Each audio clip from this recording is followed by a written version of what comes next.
أعوذ بالله من الشيطان الرجيم. بسم الله الرحمن الرحيم. الحمد لله، الصلاة والسلام على رسول الله وعلى آله وأصحابه، ثم أما بعد. السلام عليكم ورحمة الله وبركاته. الحمد لله که ما و شما از کتاب تعلیم زبان عربی 21 درس گرفتیم و بنده حالا میخواهم درس 22 را از این کتاب به سمع شما برسانم. صاحب کتاب میگوید الدرس الثانی والعشرون، یعنی درس 22. درس 22 به مثل درس های گذشته چند از کلمه های نو دارد که این کلمه های نو باید حفظ کرده شود. صاحب کتاب این کلمه ها را چنین آورده است، میگوید بستانون. بستانون یعنی بستان، یعنی باغ. جمعش می شود بساتینو. بستان اسم مفرد است، وقتی جمعش میکنیم می شود بساتینو، یعنی باغها. بساتین صیغه منتهی الجموع است و غیر منصرف است، از این حساب آخرش تنوین را قبول نکرد و همچنین جمع تکسیر است. بعد از این میگوید قریتون. قریتون یعنی دهه، یعنی قشلاق و جمعش می شود قرن. قرن قرن یعنی قشلاقها. قرن یعنی قشلاقها یا دهه ها. این همچنین جمع است و جمع تکسیر است. بعد از این میگوید شجرون. شجرون یعنی درخت. شجر درخت رو میگویند. اسم مفرد است. اگر میخواهی جمعش کنی میشود اشجارون، یعنی درختها. اشجارون درختها جمع است و جمع تکسیر است. بعد از این میگوید دیوانون. دیوانون از صورت ماندگیش معلوم است که مقصدش دیوان هست. دیوانی که روسی است، اما دیوان عربی را اگر ما به تاجیکی ترجمه بکنیم به معنای کتاب است. دیوان یعنی کتاب. و باز دیوان به معنای وزارت هست. به زبان عربی را اگر به تاجیکی ترجمه بکنیم دیوان به معنای محکمه است، یعنی سود. اگر دیوان عربی را ما ترجمه بکنیم به این معناها است. اما این دیوانی که صاحب کتاب آورده است که خودش گفتیم در اول کتاب که این داغستانی است و این دیوان اصلا روسی است، این عربی نیست. دیوان که به معنای دیوان باشد، به معنای دیوان باشد، این عربی نیست، این روسی است. چطور گفتیم دیوانی که عربی است به تاجیکی ترجمهش کنیم به معنای کتاب می شود. مثلا دیوان حافظ یعنی کتاب حافظ که در داخلش شعراش است، و یا مثلا دیوان فلان شاعر یعنی کتاب فلان شاعر. دیوان به معنای کتاب است. یا دیوان مثلا محکمه یا سود یا وزارت، در عربی به این معناها است. اما چطور گفتیم از صورت ماندگیش معلوم است یا در پایانم در حوارم میارد دیوان مقصد دیوان روسی است. این دیوان بدانید که عربی نیست. اگر عربیش میخواهید عربی میشود اثاثون. اثاثون یعنی دیوان، مبل، دیوان. بعد از این میگوید دواوینو.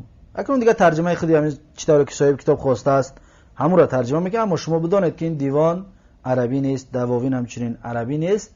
دواوین یعنی دیوان ها. اصلا بگیریم دواوین کتاب ها، محکمه ها، سودها و این معناها است.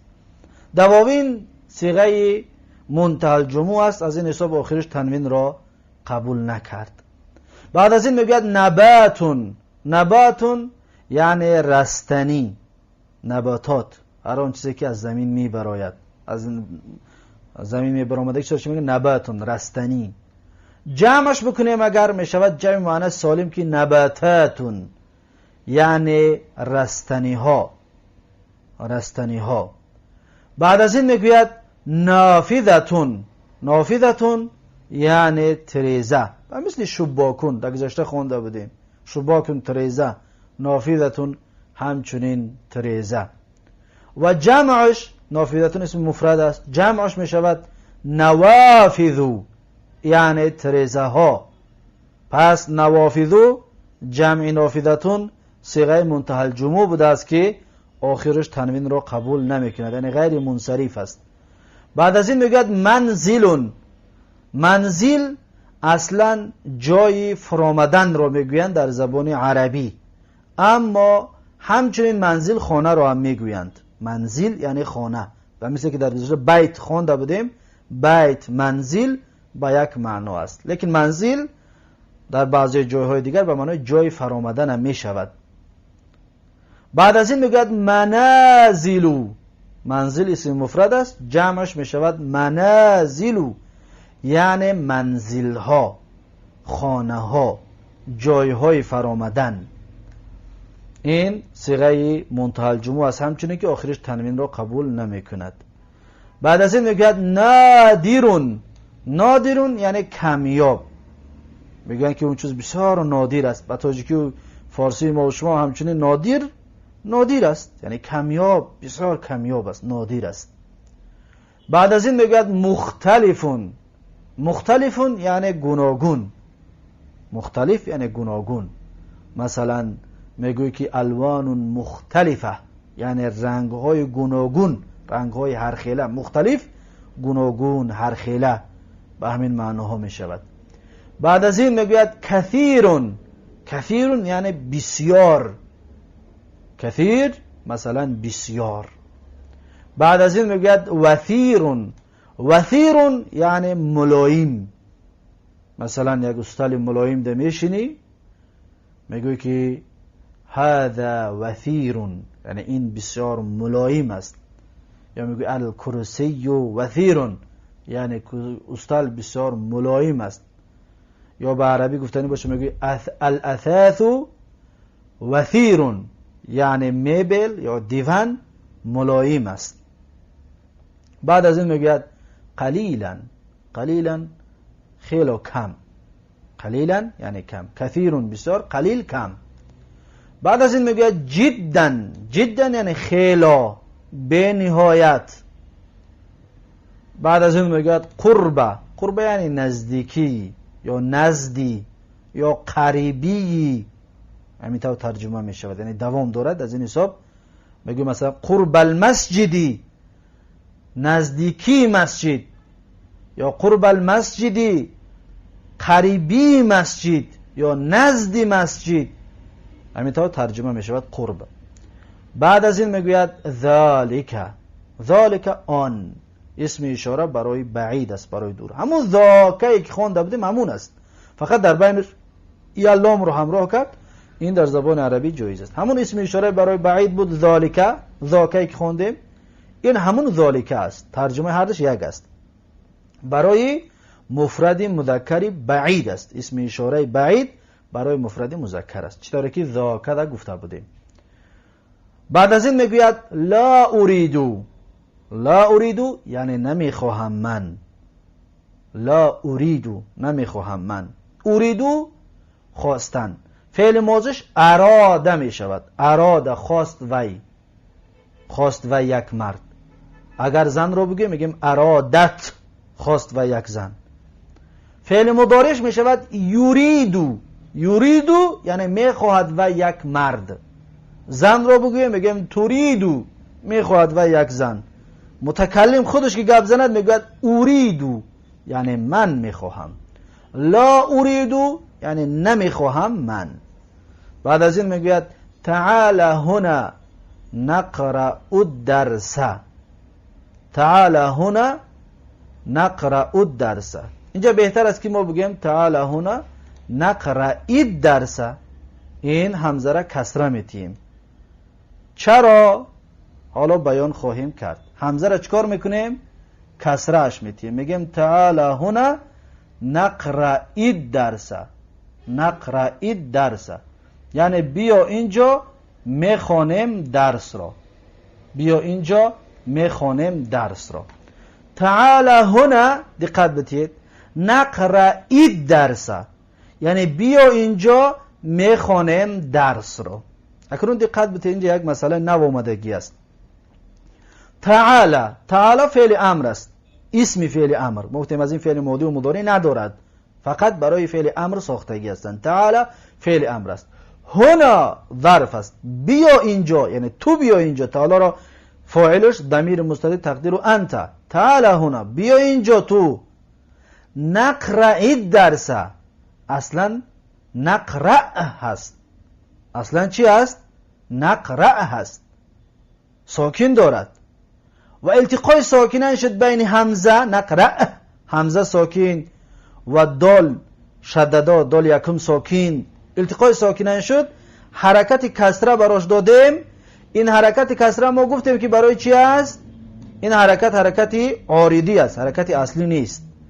اما سوال این است که نقرأو میخونیم ما، برای چی اینجا دا مجزوم شد؟ برای چی نقرأ میگیم؟ سببش چی است؟ سببش این هست که ما در کتاب الاجرومیه خوانده بودیم که اگر جوازم بدراید، جوازم 18 تا است، لام، لما، لام امر و غیر از اینها که در کتاب الاجرومیه خوانده بودیم، بدراید آخر فعل امر، آخر فعل مضارع جزم می شود. پس در اینجا از اون جوازم های 18 تگه یکون توش ندر آمده است. چرا آخرش نقرأ ساکن است، مجزوم است؟ برای چی؟ پس جوابش این است که این را انشاءالله در کتاب قطر الندی انشاءالله خواهیم خواند و در الفیه ابن مالک می آید که جواب فعل امر همچنین مجزوم می شود. تعالی فعل امر است؟ بله. پس نقرأ جواب فعل امر است. بیا اینجا. چرا بیایم؟ میخوانیم درس را. دیده؟ تعالی فعل امر است، نقرأ جواب فعل امر است. اینجا جواب فعل امر هست، فعل جواب کی هست، از این حساب چی شد؟ آخرش ساکن شد، مجزوم به خاطر جواب فعل امر شدن است. باز فکر نکنید که نقرأ در اینجا نقرئی یا نقرأو بود، اون نقرأو غلط است، خطا است. نقرئی باید باشد، کسره قطعی. بسبب التقای ساکن، کسرش کسره عارضی است گفتیم، اصلش نقرأ هست. خب میگوید که تعالی هنا نقرأ درس، یعنی بیا اینجا میخونیم درس را. بیا اینجا میخونیم درس را. پس میخونیم درس را، این جوابی چی است؟ جواب فعل امر. بعد از این خلاص شد کلمه های نوی درس 22. این هست کلمه های نو از درس 22. اینها باید حفظ کرده شود، اینها باید از یاد کرده شود. بعد از اون که اینها را حفظ کردید، پس میگذاریم به کلمه های نوی، به حوار درس 21. این حوار درس 21 است، 22 است. حوار درس 22.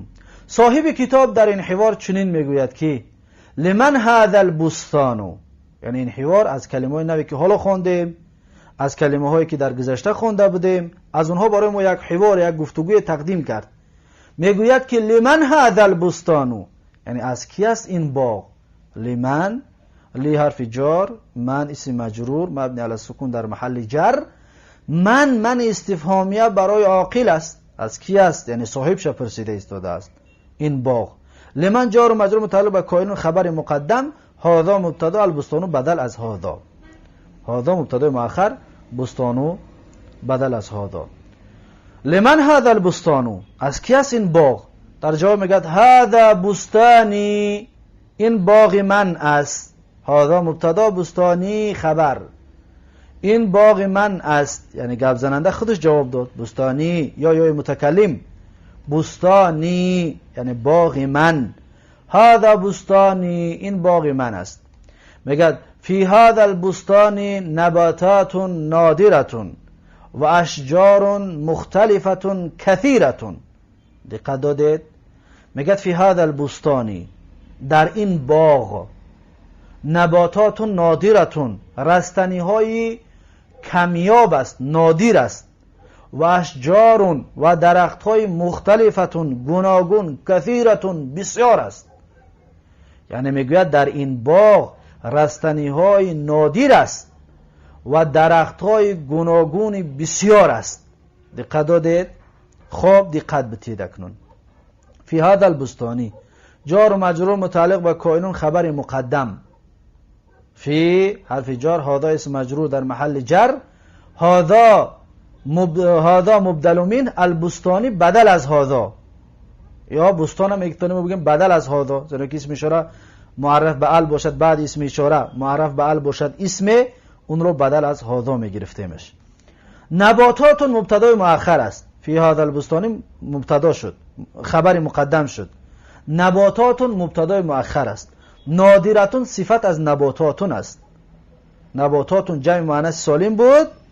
جمع مؤنث سالم را وقتی ما صفت میکنیم با جمع مؤنث سالم غیر عاقل را وقتی ما صفت میکنیم، صفت ما مفرد مؤنث میشود. دیدید؟ نادرتون، نادرتون یک تا نادر. دقت دادید؟ به خاطر چی نادرتون آوردیم؟ برای جمع مؤنث سالم. جمع مؤنث سالم است و جمع غیر عاقل است. جمع غیر عاقل است، با مفرد مؤنث ما صفتش کردیم. نباتاتون موصوف است و نادرتون صفت است، یا منعوت است و نعت است. واو در اینجا واو عاطفه است. اشجارون بدل از نباتاتون است. اشجار میگوید یا عطف است، بدل نه و عطف، زیرا که واو داریم در اینجا. واو عاطفه، اشجارون رو عطف کرد در جای نباتاتون. پس میگه اشجارون معطوف علی المرفوع مرفوع و علامت رفع الضمه الظاهره. مختلفتون صفت اشجارون. اشجارون ببینید جمع غیر عاقل که است، مختلفتون با مفرد مؤنث صفتش کردیم. مختلفتون صفت اشجارون، صفت یکم میگوید. کثیرتون صفت دویومی اشجارون. در اینجا اشجار دو صفت دارد، صفت یکمش مختلفتون، صفت دویمش کثیرتون. هر دیش را ببینید مختلفتون کثیرتون مفرد مؤنث هستند. به خاطر چی؟ به خاطر اینکه اشجارون جمع غیر عاقل است.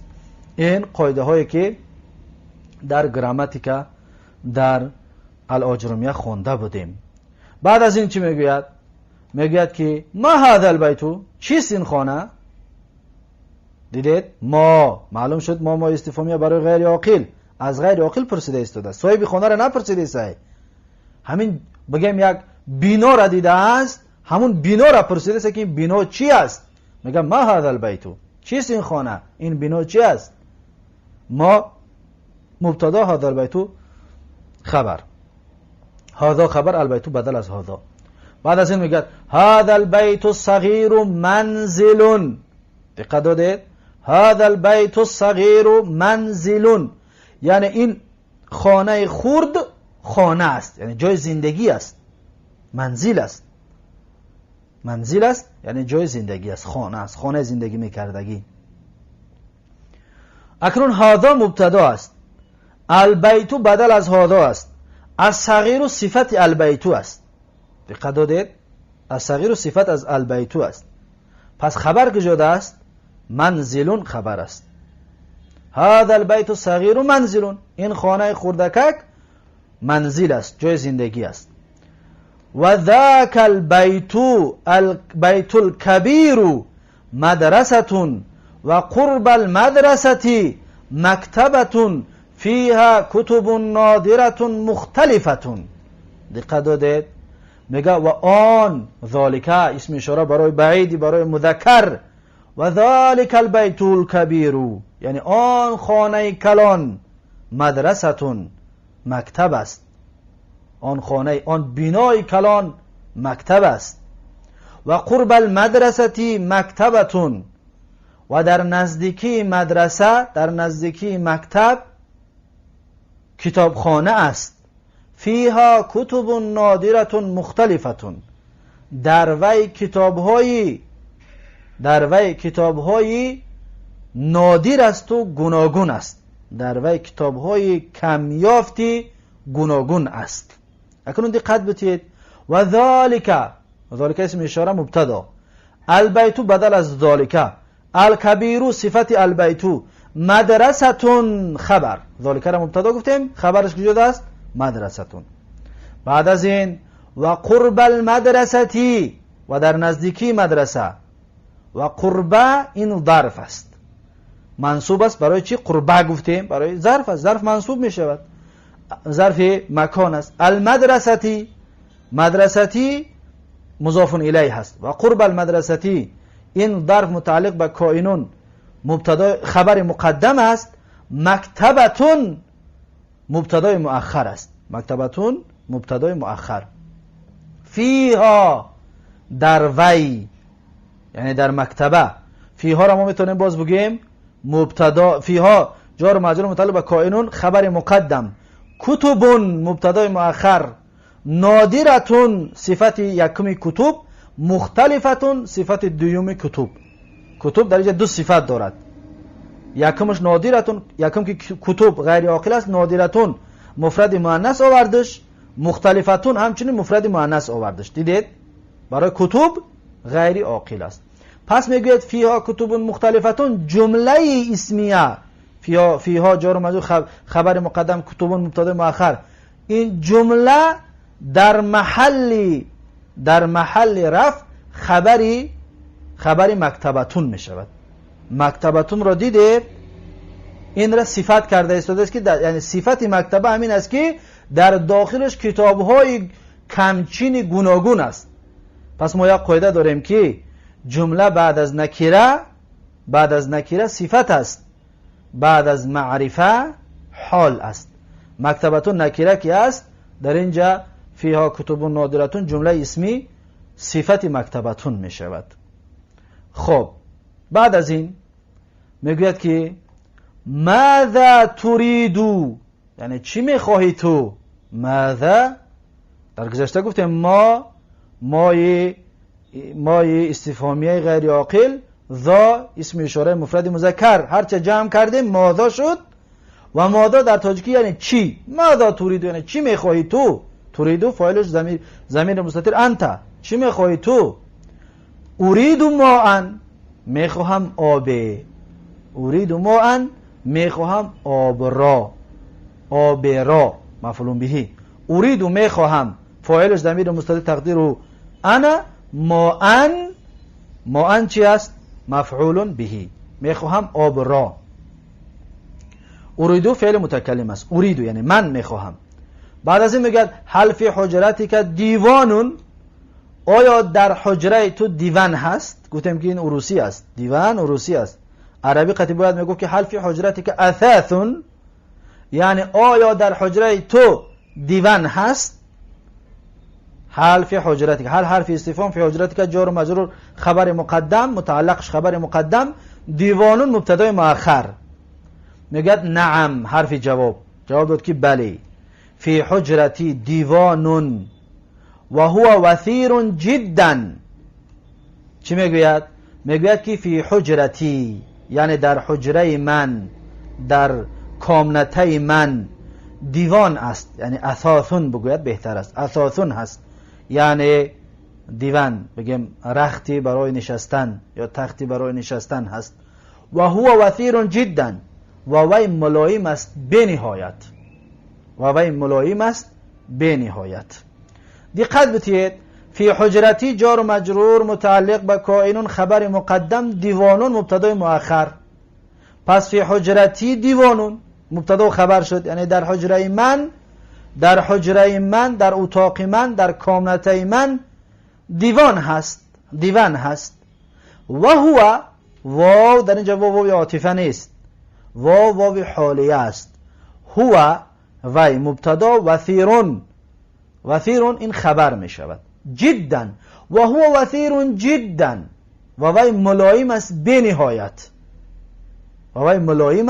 نهایت. اکنون و هو وثیر جدا واو حالیه که شد، حالی دیوان رو بیان کرده است که دیوان حالش همین است که بسیار ملایم است. و هو وثیر جدا و حال کونه وثیرا جدا، یعنی در حالی که اون ملایم است به نهایت. واو حالیه است. بعد از این میگوید جلست علی الدیوان الوثیری، یعنی نشستم بر بالای دیوان ملایم. جلستو فعل فاعل است، علی حرف جار، دیوان اسم مجرور، الوثیری صفت دیوان است.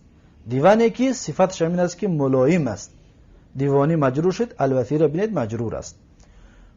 جلست علی الدیوان الوثیری، نشستم بر بالای دیوان ملایم. بعد از این میگوید هذه القرية قرب المدینه، یعنی این دهه قریبی شهر ده است، این دهه نزدیکی شهر ده است. هذه مبتدا، القرية بدل از هذه، قرب ظرف، المدینه مضاف الیه، قرب مضاف، المدینه مضاف الیه. پس این ظرف متعلقش خبری هذه القرية، خبری مبتدا می شود. از این اسم میگیم هذه القرية قرب المدینه، این قشلاق در نزدیکی مدینه است، در نزدیکی شهر است. بعد از این چی میگوید؟ بعد از این میگوید بیتی قرب المدرسه، یعنی خانه من نزدیکی مدرسه ده است. خانه من بیتی مبتدا، قرب المدرسه چطور گفتیم؟